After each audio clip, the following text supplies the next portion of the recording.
О туған жер, туған дала аяулы, табиғатың сан мың түрлі бояулы, шалқар көлің, дархан далаң, орманың, бәрі дағы о туған жер аяулы.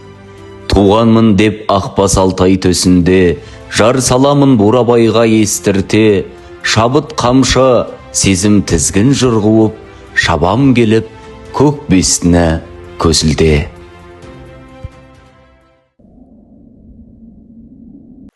Шырайлы шығыс өлкесінен Алашқа әйгілі жазушы да, ақын да, ғалым да, елге белгілі тарихшы да шықты.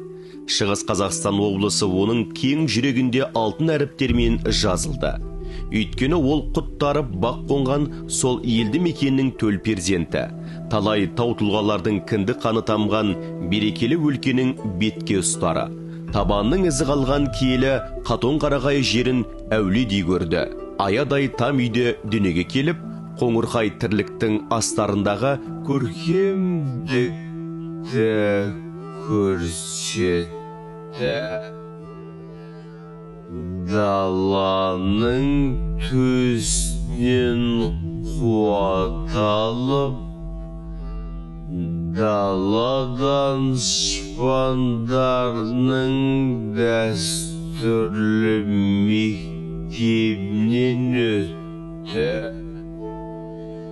Сөйтіп, бойына дарыған ізгілік пен өз ортасына мейірім мұнарасын орнатты. Бұл қазақтың бір туар азаматы, көрнекті қаламгер, жазушы Дидахмет Әшімханұлы салған сара жол.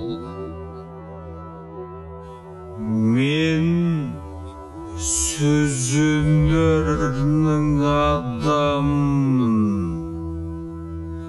әр айтқанда жазушы, бер айтқанда қатардағы баспагермін. Бірақ қоғамдық өмірдің күркіреп, үлкен оқиғалардың қазаны бұрқ-сұрқ қайнай түскен тұста, бір тасыдан бәрін сырттай бақылап, қай жеңгенің меніңкі деп, мысық тілімен мұртымды сылап қана отыра алмаймын. Мұндай сәтте бұлай отыру, ұлт сиялсын бұлай қойғанда, кез келген азаматтың азаматтығына сын деп білемін. 20-шы ғасырдың екінші жартысында қазақ әдебиетіне үлкен толқын келді. Солардың бірі де бірегейі Шығыс Қазақстан облысы Қатон-Қарағай ауданы жаңа үлгі ауылында дүниеге келген Дидахмет Әшімханұлы болды. Ес біліп тал-таяқты атқа мінген кезінен бастап бала Дидахмет осы тұмса табиғаттың сұлулығын бойына сіңіріп ержетті. 1965 жылы 8 наурызда аудандық еңбек туы газетінде Шырқал ән атты тұңғыш өлеңі жарияланды. Өмірлік мұраты қағаз бен қаламмен тікелей байланысты боларын сол кезде аңғарса керек. Дидахмет Әшімханұлының түп атасы Тікебай айтыстарға шығып ақындығымен көпшілікті тәнті еткен. Ал нағашы жағынан Ақтан Нұрбаев елге белгілі ақын болған. Сондықтан ақыннан тараған ұрпақтың осал болуы мүмкін емес.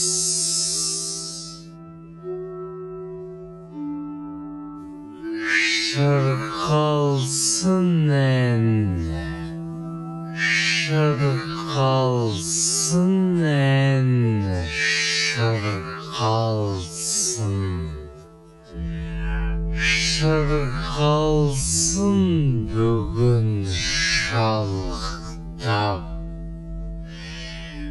көңілді көкті ерғалсын, жүректе оты жалындап.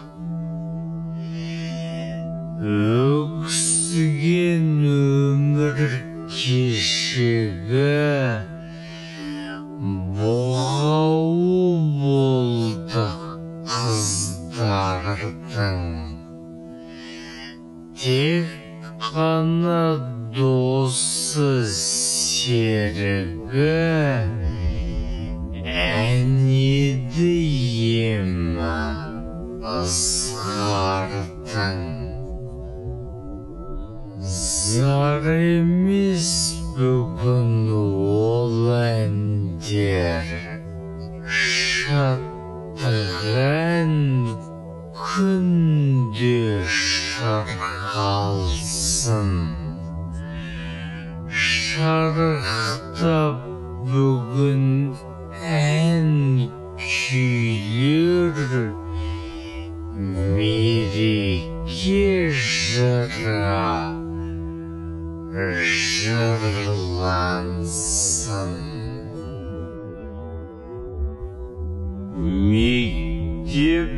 табалдырған ерте аттағанымен үлкен оқуға кеш келді. Мектеп бітіріп өз қатарластары қалаға оқуға аттанып жатқанда ол әке-шешесінің жағдайына қарап амалсыз ауылда қалды. Еңбек жолын Дидахмет жол құрылысы учаскесінде жұмысшы болып бастады. Кейін Балчинарым аудандық мәдениет бөлімінде автоклуб меңгерушісі болып қызмет атқарды.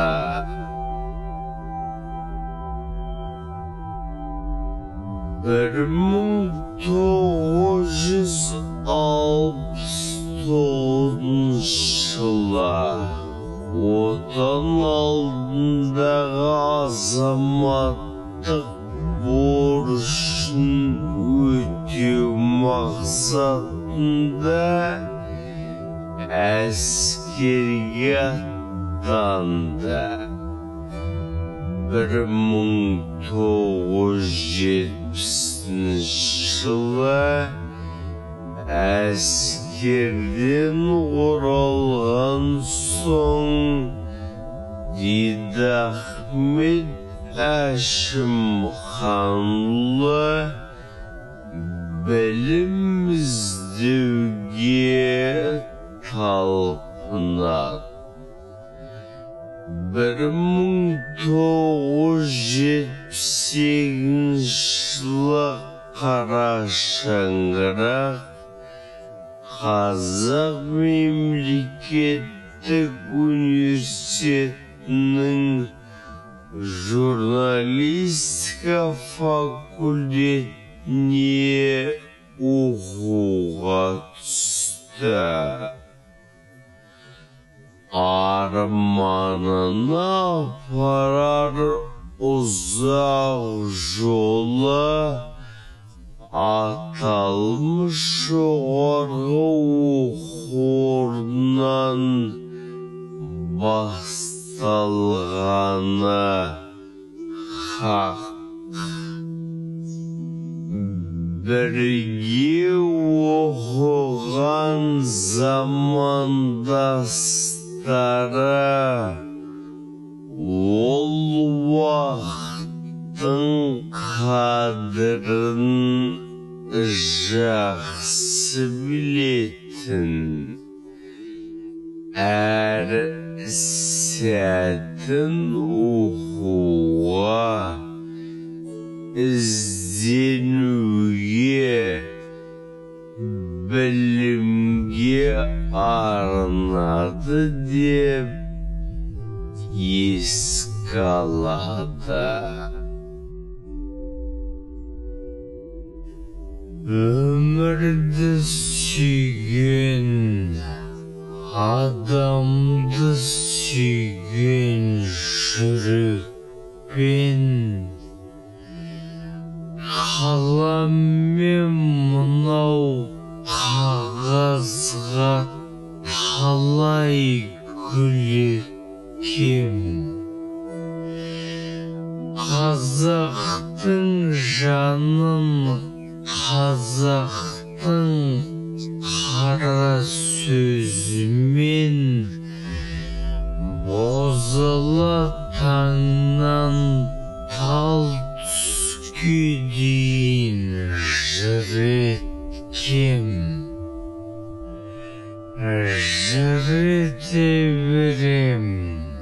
намашам қоңыр кештеде әр сөзім көпке жетсе екен деген ниетпен. Дейді Ахмет Әшімханұлы тырнақ алды дүниесін әңгіме хикая жазудан бастады. Әңгіме сюжетін алыстан іздеген жоқ. Ес білгелі көргенін, көңіліне түйгенін қағаз бетіне түсірді. Проза жанрындағы Аққабаның толқыны тұңғыш шығармасы 1975 жылы коммунизм туы газетіне басылды. Дейді Ахмет Әшімханұлы Мұқағалимен Жұмекенді ерекше қадір тұтты. Шерхан Мұртазамен оралған Бөкей әлеміне терең сүңгіді. Бауыржан Момышұлын өзіне үлгі тұтқан қаламгері. Төл әдебиеттің шалқан мұхитынан ең асылды Әнжу-маржанды тере білді. Дейді Ахмет Әшімханұлы қаламгерлікпен қатар қоғамдық істе де белсенді болды. Ол Қытай мен Қазақстан арасындағы мәдени байланысты дамытуды бар жан-тәнімен қолдаған нағыз мәдениет елшісі болды. Көрнекті жазушы, ақын Қазақстан мен ұлттар баспасы арасындағы баспасындегі ынтымақтастық пен жазушылар одағы арасындағы алмасуға елеулі үлес қосты. Дейді Ахмет Әшімханұлы өзге елдегі жазушылардың шығармаларын қазақшаға аударған сауатты аудармашы. Дидахмет Әшімханның заңғар тұлға болып қалыптасуына әкесі Әшімхан мен анасы Бағди үлкен үлес қосты. 1975 жылдың ақпан айында Дидахмет Лиза Саяқ қызмен отау құрады. Бала тәрбиесіне аса жауапкершілікпен қарайтын Дидахмет пен Лиза перзенттеріне салиқалы тәрбие, саналы білім бере алды. Кейін ол қызынан немере жиен сүйді. Қазақ әдебиетінде жаңаша толқын болып келген Дидахмет Әшімханұлының көркем шығармаларының тағылымдық рөлі журналистикадағы ұзақ жылғы зор еңбегі ескеріліп, ел президентінің жарлығымен Қазақстанның еңбек сіңірген қайраткері жоғары атағы берілді. Сондай-ақ көрнекті қаламгер 1986 жылдан бастап КСР жазушылар одағының мүшесі болды. Жалын жабық бәйгесінен 2 мәрте жүлдегері, халықаралық алаш сыйлығының иегері. Отбасының ұйытқысы мағыналы өмірінде еліне, халқына адал қызмет етіп, өнегесімен ұрпағына үлгі болған үлкен жүректі, жаны жайсаң, көңілі заңғар Дидахмет Әшімханұлының өмір жолы кейінгі ұрпағына үлкен мектеп, ортаймас қазына. Шығармасы оқырманына жетіп, оң бағасын алған жаны сұлу жазушының есімі ұмытылмайды. Тамаша шығармалары мен туындылары арқылы қазақ жадында мәңгі өмір сүреді.